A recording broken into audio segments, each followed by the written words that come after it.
niya, Mr. President, sir, alam ko wala kang personal na galit sa akin. Alam ko yan. Wala kang personal na galit sa akin. So, sana naman, bilang ama ng ating bansa, alagaan mo yung mga anak. Kami, yung mga anak.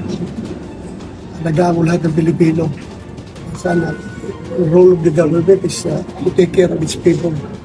Sana alagaan mo kami. Huwag mo kami ibigay doon sa mga dayuhan. Dapat yung sa kanya. Sa hindi lang para sa akin, kundi sa lahat ng Pilipino. Huwag niyo po ipagkanulo ang inyong kapwa Pilipino sa mga banyaga. At alam mo, sir, kung anong paghirap mo sa serbisyo. Ginawa ko lahat para sa bayan, hindi yung pang sarili ko. Hindi yung para sa sarili kong kapakanan. Hindi ako nagpayaman sa serbisyo. Nagtrabaho ang gusto, faithfully. Sir, ano masasabi? Kaya itong appeal ko dito, Ano po? sa kanya, hindi lang na para sa akin, kundi ano rin sa lahat ng mga Pilipino na malagay sa ganitong sitwasyon. Hindi natin alam. Pagdating ng araw, ikaw rin, Mr. President, haharap sa ganitong sitwasyon. Ikaw rin, Mr. President, ang magkaproblema na ganito. Mamalaman mo, you will feel